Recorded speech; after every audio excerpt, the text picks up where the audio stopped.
नमस्कार दोस्तों, स्वागत है आपका आज की हिंदी साहित्य की क्लास में। तो जो बच्चा पहली बार चैनल पर आया है तो उसको मैं बता दूं कि हम लोग कर रहे हैं टीजीटी और पीजीटी हिंदी की तैयारी। ठीक है, टीजीटी और पीजीटी हिंदी स्क्रीनिंग एग्ज़ाम की तैयारी। जो टीजीटी का पेपर है वो एचएसएससी के द्वारा लिया जा रहा है और जो पीजीटी का पेपर है एचपीएससी के द्वारा लिया जा रहा है। जबकि अब तक तो आपको पता चल गया कि जो पीजीटी का न्यू पैटर्न है वो भी आ चुका है। इसके अलावा जो बच्चे टीजीटी वाले हैं तो उनको ध्यान देना है कि जो आपकी एग्ज़ाम डेट है, आज शेड्यूल जारी हो चुका है। तो आज है 22 मार्च और 22 अप्रैल से आपके पेपर शुरू हो रहे हैं। तो आपने एक भी पल वेस्ट नहीं करना, अपनी तैयारी में लग जाना है। ठीक है, इसके अलावा कुछ बच्चों का डाउट है जो टीजीटी हिंदी की तैयारी कर रहे हैं कि आपका जो सिलेबस दिया हुआ उसमें सबसे नीचे एक लाइन दी हुई है जिसमें लिखा हुआ है कि हिंदी गद्यांश और हिंदी पद्यांश से आपसे प्रश्न पूछे जाएंगे। ठीक है, तो ये उन्हें कन्फ्यूज़न है कि हिंदी गद्यांश पद्यांश में क्या आएगा। एक तो हिंदी गद्य में आपको 3 विधाएं दे रखी हैं, उपन्यास है, कहानी है, शायद नाटक है, मुझे अच्छे से पता नहीं है, ध्यान में नहीं है। इसके अलावा जो हिंदी गद्य लिख दिया ना उसमें आपकी सारी ही विधाएं आ जाएंगी, चाहे नाटक हो जाए, चाहे निबंध हो जाए, एकांकी हो जाए, रिपोर्ताज हो जाए, यात्रा वृत्तांत आ जाए, चाहे संस्मरण आ जाए। ठीक है, इसके अलावा आलोचना वगैरह, मतलब कि सारी विधाओं से आपसे प्रश्न पूछ सकते हैं।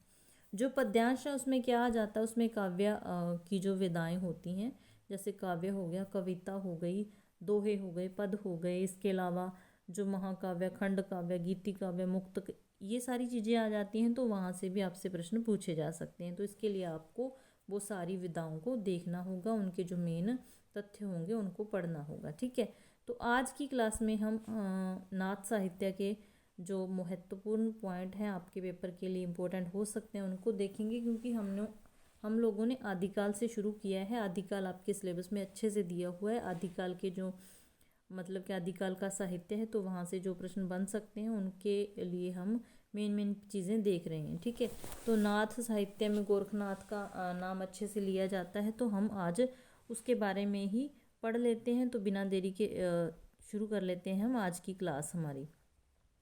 तो सबसे पहला जो पॉइंट है, गोरखनाथ का नाथ पंथ बौद्धों की वज्रयान शाखा से निकला हुआ माना जाता है। तो पहला ही क्वेश्चन बन गया आपके लिए कि जो गोरखनाथ का नाथ पंथ है बौद्धों की कौन सी शाखा से निकला है, तो ये वज्रयान से निकला है। ठीक है, ध्यान देना है। दूसरा पॉइंट है, गोरखनाथ ने पतंजलि के उच्च लक्ष्य ईश्वर प्राप्ति को लेकर हठ योग का प्रवर्तन किया था। ठीक है, तो ये आपने ध्यान रखना है। आगे है, सिद्धों की वाम मार्गी भोग प्रधान योग साधना की प्रतिक्रिया के रूप में आदिकाल में नाथ पंथियों की हठ योग साधना का आरंभ हुआ था। तो जो सिद्ध थे ना वो भोग विलास में डूब चुके थे, तो उनकी जो वाम मार्गी भोग प्रधान योग साधना की थी ना, उसी की प्रतिक्रिया के रूप में आदिकाल में नाथ पंथियों की हठ योग साधना का प्रारंभ हुआ था। तो ये चीज़ आपने याद रखनी है। नेक्स्ट पॉइंट है, आचार्य हजारी प्रसाद द्विवेदी के अनुसार नाथ पंथ या नाथ संप्रदाय के सिद्ध मत, सिद्ध मार्ग, योग संप्रदाय, अवधूत मत एवं अवधूत संप्रदाय नाम भी प्रसिद्ध हैं। तो ये सारे नाम आचार्य हजारी प्रसाद द्विवेदी के अनुसार नाथ पंथ के ही हैं। ठीक है, अगला पॉइंट है, मोस्ट इंपॉर्टेंट पॉइंट है, हठ योगियों के सिद्ध सिद्धांत पद्धति के अनुसार। किसके अनुसार? हठ योगियों के सिद्ध सिद्धांत पद्धति के अनुसार है का जो अर्थ है सूर्य तथा ठय का अर्थ है चंद्र, इन दोनों के योग को ही हठ योग कहते हैं। तो हठ योग का मतलब अर्थ आपसे पूछा जा सकता है, तो ध्यान देना है कि है का अर्थ है सूर्य और ठय का अर्थ है चंद्र। तो इसका क्या अर्थ हो गया? इन दोनों के योग को ही हठ योग कहते हैं। हिंदी साहित्य में 6 चक्रों वाला योग मार्ग किसका है? गोरखनाथ ने चलाया है। 6 चक्रों वाला योग गोरखनाथ से संबंधित है। गोरखनाथ को नाथ साहित्य का आरंभकर्ता माना जाता है। तो गोरखनाथ को नाथ साहित्य का आरंभकर्ता माना जाता है। अगला पॉइंट मोस्ट इंपॉर्टेंट है, बहुत सारे एग्जाम्स में पूछा गया है कि गोरखनाथ के गुरु का क्या नाम था? तो मत्स्येंद्रनाथ था। मत्स्येंद्रनाथ गोरखनाथ के गुरुजी का नाम था।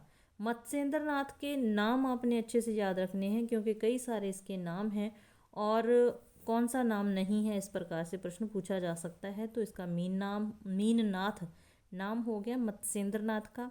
मच्छंद्रनाथ भी हो गया। ठीक है, मत्स्येंद्रनाथ चौथे बौद्धिस्व अवलोकितेश्वर के नाम से भी प्रसिद्ध हुए, तो अवलोकितेश्वर भी इनको कहा जाता है। ठीक है, इसके अलावा मिश्र बंधुओं ने गोरखनाथ को हिंदी का प्रथम गद्य लेखक माना है। तो मिश्र बंधुओं के अनुसार हिंदी का प्रथम गद्य लेखक कौन है? तो गोरखनाथ हमारा आंसर हो जाएगा। आगे गोरखनाथ के समय को लेके कई विद्वानों के, इतिहासकारों के मत अलग अलग हैं, तो वो भी आपने ध्यान में रखने हैं कि राहुल सांकृत्यायन ने गोरखनाथ का समय जो माना है 845 माना है। डॉक्टर हजारी प्रसाद उन्हें 9वीं शती का मानते हैं। आचार्य रामचंद्र शुक्ल और राम कुमार वर्मा उन्हें 13वीं शती का मानते हैं। डॉक्टर पीताम्बर दत्त वड़थवाल उन्हें 11वीं शती का मानते हैं। ठीक है, अलग अलग आपने ध्यान देना है। आचार्य हजारी प्रसाद द्विवेदी ने लिखा है कि शंकराचार्य के बाद इतना प्रभावशाली, शंकराचार्य को वो प्रभावशाली मानते थे और शंकराचार्य के बाद वो कहते हैं कि इतना प्रभावशाली और कोई नहीं हुआ जितना कि गोरखनाथ थे। तो ये बात कर रहे हैं गोरखनाथ की। भारतवर्ष के कोने कोने में उनके अनुयायी आज भी पाए जाते हैं। भक्ति आंदोलन के पूर्व सबसे शक्तिशाली धार्मिक आंदोलन गोरखनाथ का भक्ति मार्ग ही था। गोरखनाथ अपने युग के सबसे बड़े नेता थे, ये कहना है हजारी प्रसाद द्विवेदी जी का। ठीक है, उसके अलावा डॉक्टर पीताम्बर दत्त वड़थवाल ने गोरखनाथ के 14 ग्रंथों को प्रमाणित मानकर उनका संपादन गोरखवाणी नाम से किया है। तो कितने ग्रंथों का प्रमाणित माना है? 14 को। कहाँ उनका मतलब कि किस नाम से संपादित किया है, संपादन किया है? गोरखवाणी से। और किसने किया है? डॉक्टर पीताम्बर दत्त वड़थवाल ने। ये तीनों ही नाम आपने याद रखने हैं, 3 प्रश्न यहाँ से बन सकते हैं। आगे जो गोरखवाणी में संकलित गोरखनाथ के प्रमाणित ग्रंथ हैं 14 के 14, वो दे रखे हैं, एक नज़र आप इनमें से निकाल लेना। ठीक है, गोरखनाथ के संस्कृत भाषा में लिखे ग्रंथ कितने हैं? ये यहाँ पर 8 दे रखे हैं, तो इसको भी आपने एक बार देख लेना है। ठीक है, इसके अलावा 10वीं शताब्दी के प्रसिद्ध कश्मीरी आचार्य अभिनव गुप्त ने अपने तंत्रालोक में मशंद भिभु या मत्स्येंद्र नाथ की वंदना की है। तो मत्स्येंद्र नाथ की वंदना करने वाले कौन हैं? आचार्य अभिनव गुप्त। ठीक है, नाथों की संख्या 9 मानी गई है। ठीक है, तो नाथों की कितनी संख्या है? 9, सभी को पता है। और सिद्धों की संख्या कितनी है आपने कमेंट बॉक्स में बताना है। इसके अलावा जो भी बच्चे वीडियो देख रहे हैं तो कृपया लाइक ज़रूर कर दीजिए, क्योंकि व्यूज़ तो हो जाते हैं लेकिन लाइक क्या होता है? 0 पड़ा रहता है, तो इससे बहुत बुरा लगता है। तो प्लीज़ अगर वीडियो थोड़ी सी भी हेल्पफुल लगे तो लाइक ज़रूर कर दीजिए। और जो बच्चा चैनल पर पहली बार आया है तो चैनल को सब्सक्राइब ज़रूर कर लीजिएगा। महीने में एक ही महीना है पेपर में, तो जितने मेरे से हो सका मैं आपकी बहुत सारी हेल्प करने की कोशिश करूँगी। ठीक है, तो नाथों की संख्या 9 है। गौरक्ष सिद्धांत संग्रह में कौन कौन से नाथ बताए गए हैं, उनके नाम हैं, कौन कौन से? नागार्जुन है, जड़ भरत है, हरिश्चंद्र है, सत्यनाथ है, भीमनाथ है, गोरक्षनाथ है, चरपट है, जलंधर है और मल्यार्जुन है। ठीक है, इसके अलावा राम कुमार वर्मा ने कौन कौन से नाथ माने हैं? आदिनाथ, मत्स्येंद्रनाथ, गोरखनाथ, गहिणीनाथ, चरपटनाथ, चौरंगीनाथ, ज्वालेंद्रनाथ, भृत्रनाथ एवं गोपीचंद नाथ। ठीक है, तो ये नाथ हो गए, ध्यान थोड़ा रखना है इनका। आगे जो पॉइंट है वो आपके पेपर के पॉइंट ऑफ व्यू से मोस्ट इम्पोर्टेंट है, इनको आपने स्क्रीनशॉट लेके या अपनी कॉपी में नोट कर लेना। ठीक है, आदिनाथ को प्रवर्ती संतों ने शिव कहा है, तो शिव किसे कहा है? आदिनाथ को। चरपटनाथ का पूर्व नाम है चरकानंद है। ठीक है, चौरंगीनाथ गोरक्षनाथ के शिष्य थे और ये पूर्ण भक्त नाम से प्रसिद्ध हुए। तो पूर्ण भक्त किसे कहा जाता है? चौरंगीनाथ को। ठीक है, फिर नाथ संप्रदाय में जलंधर को बालनाथ कहा जाता है। तो बालनाथ कौन कहलाए? जलंधर। बालनाथ कौन कहलाए? जलंधर। नागार्जुन, गोरखनाथ, चरपट और जलंधर का नाम नाथों और सिद्ध दोनों में आता है, तो ये चारों नाम अपने अच्छे से याद रखने हैं। नाथों में रसायनी किसे कहा जाता है? नागार्जुन को। नाथों में रसायनी किसे कहा जाता है? नागार्जुन को कहा जाता है। नाथ पंथ के योगियों को कनफटा भी कहा जाता है।